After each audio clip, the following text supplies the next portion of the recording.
So hello and welcome first of all to this duo online lecture entitled The Unique Case of the Intercultural Family, Issues and Constructive Solutions. My name is Craig Houston. I'm a self-employed writer and teacher as well as an intercultural dad of two.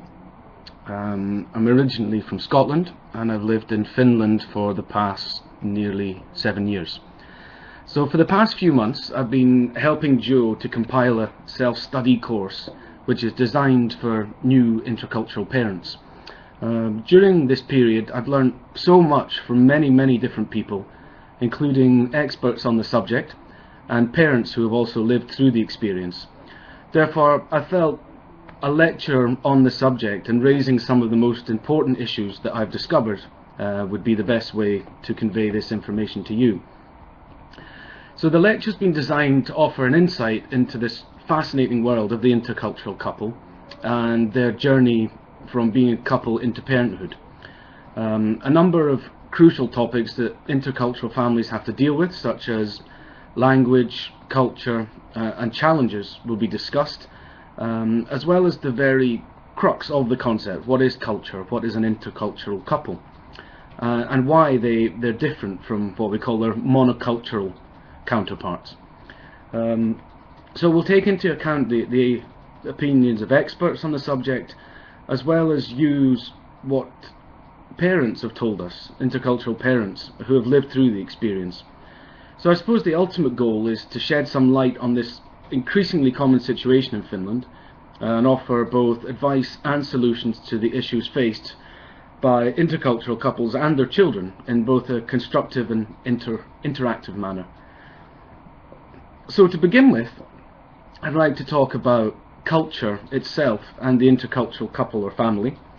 After that we can move on to a little bit about duo itself and why we run family training. And then the bulk of the lecture will be, we've taken 3 of the major themes from the online course, and we'll talk about those in some detail, talk about the issues and try and get some advice as to how we can improve in these areas and also make the best of the situations. So beginning with culture, and I wanted to begin with the subject of culture because this is in many of our everyday titles, an intercultural parent, and it also makes up a great deal of our identity as parents. But it can be a difficult concept to define, and everyone has a different idea of what it actually means. Everyone has a different opinion. Of course, on a global scale it's much easier to distinguish. For example, somebody's from a different continent, then the likelihood is they'll have a different culture. But on a smaller scale it's much more difficult. For example, you may have in Finland people from Helsinki and people from Rovaniemi, so the same country, they have different cultures.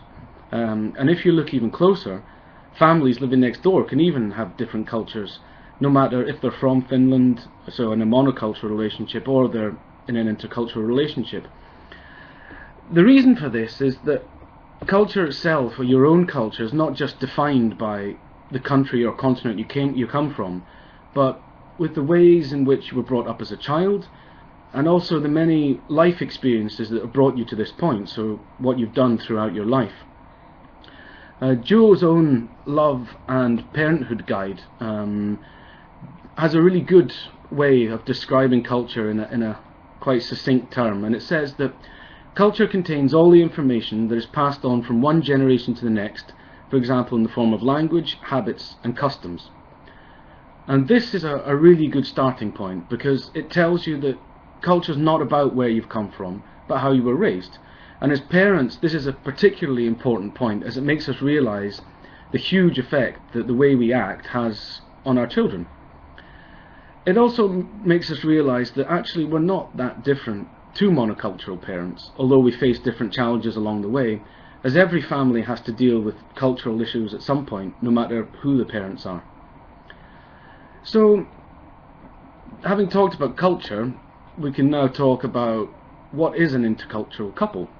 And we thought about this in great detail, and we decided that we would define an intercultural couple using the premise that the two people involved are from different countries, and therefore have grown up in different societies.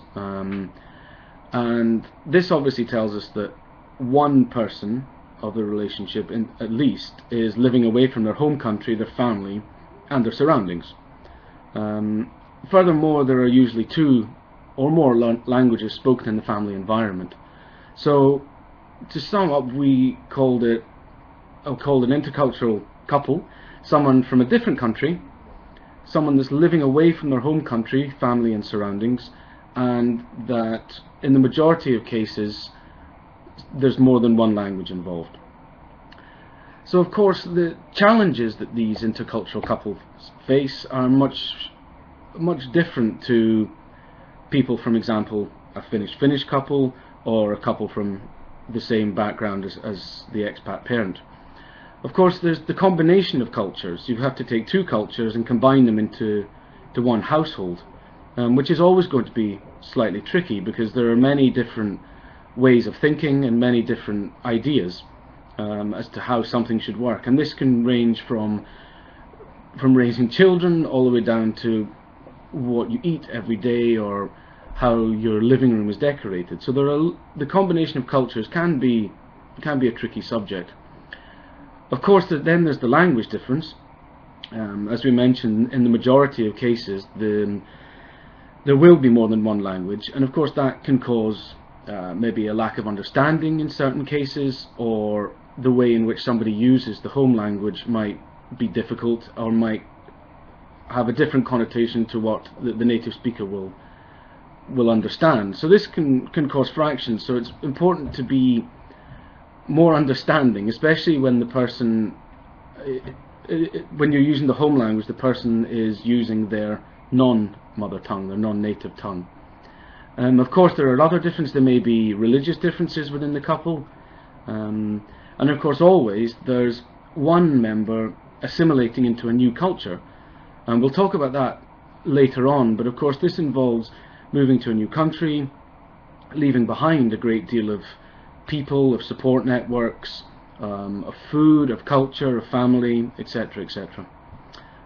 So again, in this situation as an intercultural couple, it's worth bearing this in mind, because it can get forgotten on a day-to-day basis. Having said all that, of course, this is also a very positive aspect to have in your relationship, because it makes you talk more, so it keeps the lines of communication open. It means that you need to talk to each other a lot more, and maybe discuss aspects that monocultural couples take for granted. So of course, the more that you talk, the more you understand each other, and the more that you get to know each other and how each other works. When the intercultural couple moves into parenthood, these bring about new challenges as well as new gifts. And the first of these is that many people don't actually realise that they have cultural differences until a baby arrives. This is particularly true if you're in a relationship that's been going on for a long time, and you become very comfortable with each other and you know each other inside out. Of course, then you don't realise that there are cultural differences. So when a baby arrives, of course, it changes your perspective on life, and it also maybe changes your perspective on your culture, or the combination of cultures. So this is something that a lot of new parents find, that they find cultural differences and also cultural similarities once the baby arrives. As well as this, particularly the expat parent will find themselves in an unrecognisable situation compared to those back home who are in the same situation, or how they grew up so during their childhood. This of course is also true for the community parent, the home parent, because this is perhaps not how they imagined raising their child, with somebody from a different culture and trying to incorporate a different language. Also, people can, when they have a child, there's a tendency to revert back into traditional norms from their own background. So whilst they may, for example, take on a great deal of cleaning or housework, then perhaps when the baby arrives there may be a more traditional expectation, because the mother stays at home to begin with, and the mother nurtures the child, the father perhaps goes out to work. So these are all aspects to consider as intercultural couples. So moving on, section 2, we're going to talk briefly about duo and its family training. And of course, perhaps the most obvious question to begin with is, why do we have family training for intercultural couples? And this is a good question that's often asked by many intercultural couples, especially as they move into or towards parenthood.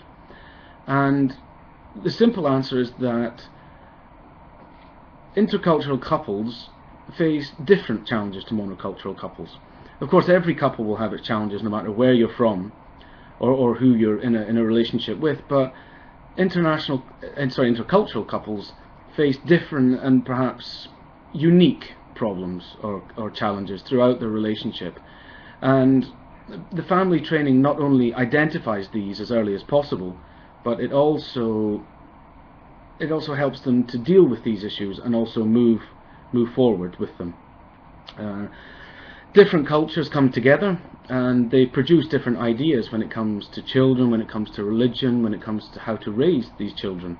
So again, the family training helps you deal with taking two separate cultures and putting them together to make one unique culture. And this is something, again, we'll talk about later on in the course. And of course, these issues need to be worked through. It's great to identify that you have these issues, these challenges, but that does nothing for you as a couple in a relationship unless you confront the issues and make sure that they're worked on in an open way. So what does family training contain? Well, there are a number of different ways, particularly from Duo, and all of these can be found on the Duo website. And so there are family training courses. There's an online library where people have written articles on the subject. There's also a mother and baby group, which is self-explanatory. The mothers can come with their babies and talk through issues. There's also Duo chats that are online, as well as a number of blogs written by people who know the subject and also people who have been through the subject. And finally, of course, there are these lectures, and there's a number of them on the Duo website. So all you have to do is go to the English section and you can find them there. As well as Duo's website, there's also perheaica.fi, which is a similar concept, and it's to deal with, as the name suggests, in Finnish family time. So the course itself, a brief introduction to the course. It's being organised by a Duo project, and it's aimed at parents who are about to become people who are about to become parents, and also those who have just entered parenthood. However, it's not exclusively for the aforementioned groups, and it has a wealth of information, we hope, for those who have older children, and perhaps even those who are toying with the idea of having intercultural children. So it's aimed at a very wide spectrum, and it takes into account not only the time before, during and immediately after pregnancy, but also far-reaching into the future when your children become adults. And the reason behind the course is that we wanted to offer parents the chance to study the course by themselves, perhaps in the comfort of their own home, without the need for lectures, maybe that are at times that don't suit both members, and which don't kind of interact with their life. So this is an all-encompassing, it's a completely standalone course, and it is completely designed so that you can do it at your own leisure. There are no time constraints, and as I mentioned, there's no need to go anywhere if you don't want to. So with regards to how it's made up, the course is designed it's compacted into 8 major themes, as well as an introduction and a conclusion theme. But of the 8 major themes, we have taken a synopsis at the beginning of each theme, which gives you an idea of what the course is about, and it introduces some of the issues that will be discussed throughout. From then on in, it's layered information throughout, which allows the couple to go into as much detail as they wish, obviously depending on how each issue affects them, whilst we try to pick the themes or subjects that are as encompassing as possible, that take into account as many people as possible. Of course, not every aspect will affect every couple. So For example, if a theme perhaps doesn't suit you specifically, you could perhaps read the introduction, take into account some of the other aspects, and then leave it. Or you can go into as much detail. Some themes will affect you deeply, so you can read all the way through them and go down to the bottom layer. Throughout each theme, the issues that we raise are obviously addressed. We don't just leave problems hanging. And then we try to answer with constructive ideas and ways that you can interact and confront these issues head on. So, as well as the basic text, we didn't want the couples to be drowning in text and to basically get disheartened by the amount of text. So as well as the writing, we've also interviewed a number of intercultural parents from a number of different backgrounds, Africa, South America, Europe, and what we've done is we've taken excerpts from these interviews, as these are people that are living the experience. They've been through it, they know what they're talking about, so to speak. And we've taken short excerpts that will hopefully provide a human face, I suppose, to these issues, and also they'll provide a bit of a human touch, so it can tell you that actually these people can do it, so there's a good chance that you will be able to as well. We also conducted an online survey which provided a number of questions that intercultural parents answered, and we've taken the best of these and the most interesting, the most unique, and we've put them into the theme as well, and hopefully this will just provide a bit of backup to you when there are issues that you're maybe struggling with or you're concerned about. You can look at these quotes throughout, and these will provide positive backups to you and hopefully put your mind at ease to a certain extent. Finally, we have a bonus material section which provides links to organisation and to various groups, as well as useful websites, and also further reading, which will hopefully enrich the couple's understanding of each concept and allow them to take the course forward and use it as a base. So we've picked 3 of the themes which hopefully target the largest group of intercultural parents and couples. We've picked bilingualism, as this is obviously the first subject that everybody thinks about, when perhaps not the most important, but the one that everyone thinks about when it comes to intercultural parenthood. We've also picked what we call the third culture, and this is a really interesting concept which does affect every single intercultural couple, and this we'll talk about in some detail. And finally, we've also included a theme called the two of us, and this, as the name suggests, affects or refers to intercultural couples. So as well as being parents, you're also still human beings in a relationship. So these are the 3 that we'll talk about, and hopefully it'll give you a little more understanding of each idea. So bilingualism, or in a great deal of couples' case, it would be trilingualism or even multilingualism. Obviously the bilingualism will be with the 2 languages, but then some couples will come, for example, Finnish and another country will have their own languages that they speak to the children, and they'll also have a home language which may be completely different. In the majority of cases, of course, it's English, but it may be any other type of language. So this is essentially what bilingualism is, and as I say, it will affect every couple at some stage.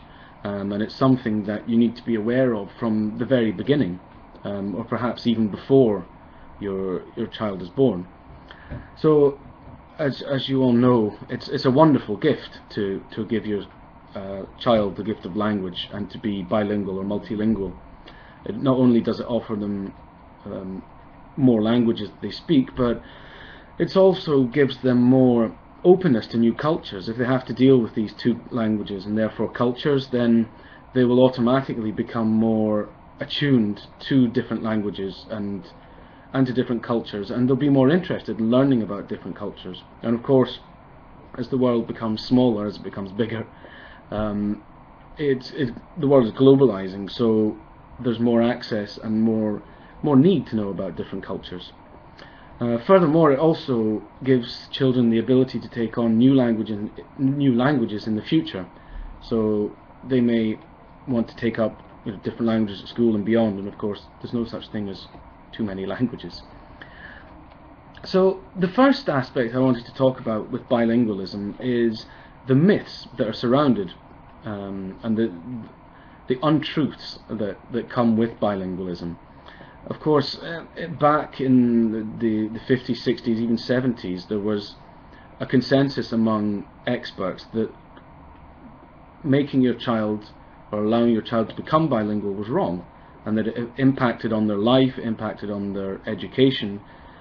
So basically that the second language should be discarded completely, and you should concentrate only on the community language.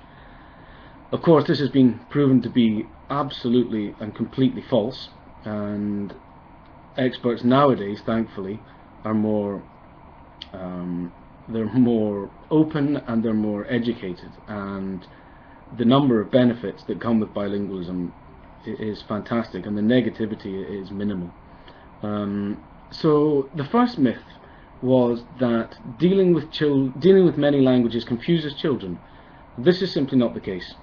Children, as soon as they're born, are able to differentiate between languages, and therefore they compartmentalize the language, and there's no negativity with 1, 2, 3, 4, however many languages you have in your house. Exposure to them is the most important, and they'll learn it that way. The second myth is that speech delays are associated with bilingualism. Again, completely false.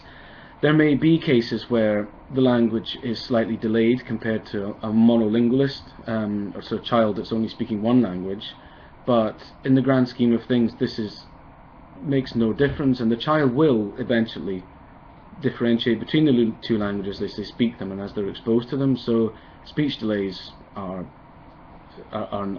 not an issue. Thirdly, they used to say that there's a cut-off point for bilingualism, and again, this is not true.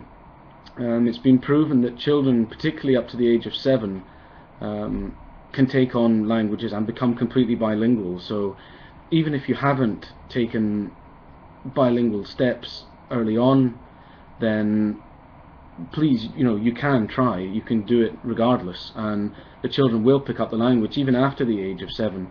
There is still a chance for them to become bilingual as long as they're exposed to the language in a meaningful way, and to a decent degree. Obviously, it's much better to start when the child is born. It's been proven that when you speak your native tongue, you convey much more emotion to your child, and they can pick up on these nuances, rather than if you try to speak a different language, or the partner's language that's not your native tongue. So it is a positive thing to start as early as possible, but don't be discouraged if you haven't. You can always introduce the language, and even at any age, that introduction to the language is still a positive. The final myth is that bilingualism is easy and it comes naturally. It doesn't. It will come, of course, but it needs work. You need to put in the hours, you need to put in the time, and you need to put in the resources to make essentially your child bilingual. We'll talk about this in the next section, but please don't fall into the trap of thinking that bilingualism will come without any effort. There's a great deal of effort needed, and it's an important thing to remember, especially as your child begins speaking and learns to speak. The second point on bilingualism is the language environment. So I suppose how you teach the language. And perhaps the first thing to do is to get both sides of the family on board. Let them know that you will be speaking more than one language, and encourage other people to use it. If there are people on one side that are confident speaking the second or third language, then encourage them to use it and to speak to the children in that language. This will help to normalize the language, and it will show them that it's not just one parent plus them that speaks the language. There are a huge amount of people that speak it. And also, even though this may sound a little odd and silly, make sure that you tell both sides of the families that both languages will be used, and allow them to use it with your children. So even if you're in a situation where there's only you and your child that speak one language, it's not considered rude.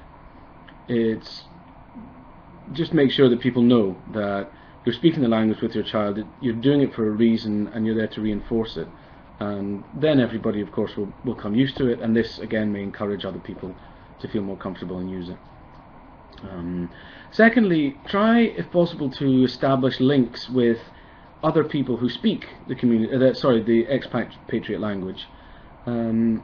This again will help to normalize the language, and as well as providing a social situation for you and your children, it'll also help the children to pick up the language through interaction, because language, that's how language is learned, it's through interacting with others that speak that language.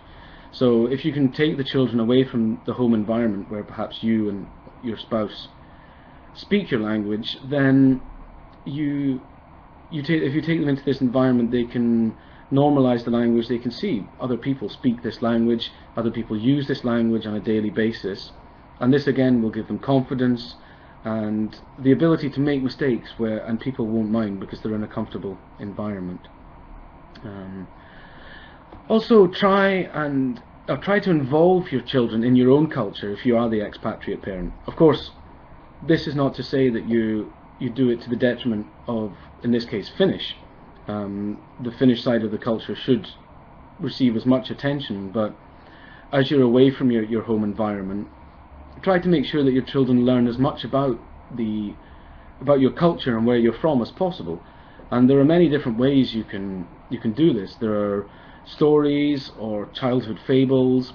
You can talk about your childhood memories, talk about home, your family, your house, what happened when you grew up, and as well talk about the history of your country, where your country's come from, what's happened in the past, what's going to happen in the future. And in this way your children will feel part of your culture, which also intertwines with the language as well, and produces a big happy environment from which they can learn the language, obviously. And lastly, in the language environment, be proud of your culture and your language. If you're proud of your culture and you're talking to your child constantly about it, then they'll automatically become proud of it as well. They'll feel that it's part of you and part of them, which again will boost the language no end. And if you're proud of your language, then it's exactly the same thing. They'll be happy to speak it, they'll be proud to speak it, and when you're in public, if you don't speak your language, or you're more refrained when speaking your language, your children will pick up on this and they will do the same. So be proud when you're out, speak your language, and your children will learn that it's completely normal as well. So how do we support bilingualism? Well, we've mentioned being proud of your culture and also involving them in where you're from, but also think about setting a goal. How bilingual do you want your children to be? How trilingual, how multilingual would you like your children to be? It may not necessarily be the best thing for them to be completely 50-50 with Finnish and one language. Maybe just being able to speak and communicate is enough for you. Of course, you may want your child to be as bilingual as physically possible so that they can study in the language, but speaking to your partner and working out how bilingual, trilingual, etc. you want your child to be will allow you to set a goal and commit to a plan. Have activities as well. Don't just talk. You can have lots of different things. You can have puzzles, books, DVDs, different games from your culture, and make it fun. When you're traveling in a car, maybe have the expatriate's language as the car language, and play games that come with traveling. Also, this goes without saying, but give encouragement and positive reinforcement. So if your child speaks to you in Finnish, for example, reply in your own language, and don't become frustrated. They're just trying to find themselves, and it may be that they rely a bit more on the home language. So encourage them to speak and try not to get frustrated, and use positive reinforcement as well as repetition. And try different ways, as we mentioned, try different means of learning, particularly these days with the internet, with apps, social media. There are so many different ways and new innovative ways to learn the language, so try and take advantage of these if possible. Leading on from that, there's also the concept of language routines, and this means, you know, for example, when you go to the shops together, make it the expat's language. Have time alone, if you can, set time alone every week, or set a story time, or have bedtime stories, so that the children have an idea of when they will be speaking each language, so that they can look forward to these times, and they can tell you, okay, we want to do this during this time of this language time, we want to do this, we want to read books, we want to hear stories. So it'll give them a structure to your language plan. And finally, try, if possible, to have a broad range of conversational partners in your home language. This obviously will help your child to deal with dialects and accents, as well as, again, reinforcing that this is a normal thing for people to speak this language. People do communicate in this language, and people use it in their everyday lives. So the more people you can speak to, the better it is for you and the child. Of course, it offers you a social aspect as well. So the next theme is the third culture, and this is maybe a term that's not particularly well known. So what is it?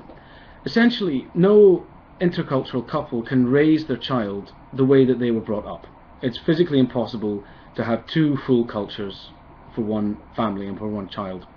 So therefore, the third culture means taking the best from both worlds, taking the most positive aspects from both cultures, in order to create a unique culture for your child and for your family. And this is what we know as the third culture. It gives you the chance to take both cultures and really make it your own. As I say, take the best parts, eliminate the parts that neither of you are particularly happy with, and come up with this fantastic opportunity to give your child a unique culture that combines two different cultures. And because it is for your family, and just for your family, you can do whatever you want with it. You're not restricted to perhaps traditional ideas or ideas that are expected of you or expected of each culture. So you can really run with this and make it unique, make it your own. Of course, in order for it to work, both parents have to be happy with it, and you really have to have it nailed down before essentially your child is born. Of course, it will change over time. Ideas will change, circumstances will change, and it may need to be adapted, but you really have to both be happy with it and both talk about it beforehand if it's going to work and you're both going to be fully behind it. One way of making sure that the third culture is reinforced is holidays and traditions. Of course, going on holiday gives an advantage to everyone concerned. The expat gets to go home, see family, be in their own culture, and teach their children about that culture. The children or the child are immersed in the culture, they get to speak the language, see family and friends. But also the home partner, when they go on a holiday, perhaps they get a rest. Perhaps they don't have to be the crutch for their family. They don't have to be in charge. It's not their language. So they can take a step back perhaps and enjoy watching the expat partner and the children learn more about that particular culture. So it's maybe a rest for them, and therefore it's a great concept for everybody. However, having said that, it's not always feasible. You know, families can live on the other side of the world. It can be expensive to travel, especially the more children you have.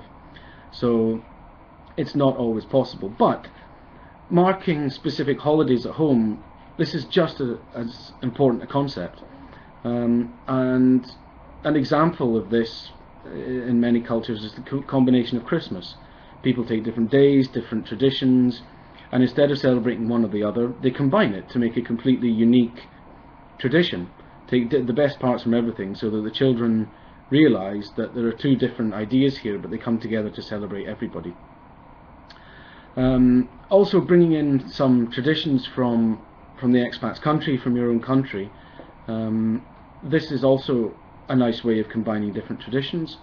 For example, when we spoke to a Romanian-Finnish couple for the course, they mentioned that they had a different form of Santa Claus that came on the 6th of December, and if you put your shoes outside that were clean, they were filled with candy. And this didn't impact at all on the Finnish Christmas, because they had that as it was a separate time. But this allowed the children to know that there were two cultures going on at the same time.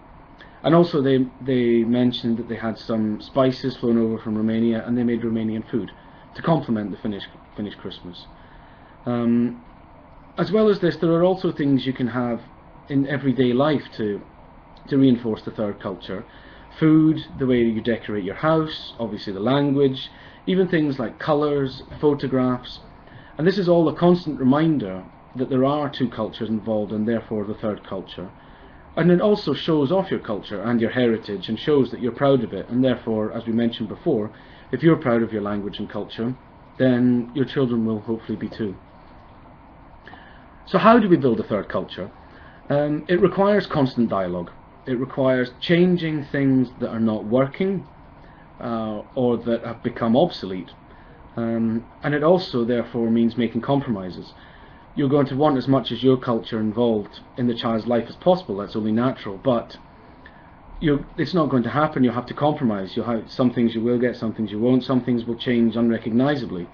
But it's not necessarily a bad thing. It's about stepping back and saying, well, maybe this actually works better in the Finnish culture, or maybe it doesn't, and moulding your ideas so that both parents are happy, because at the end of the day you need both parents to be happy for it to work.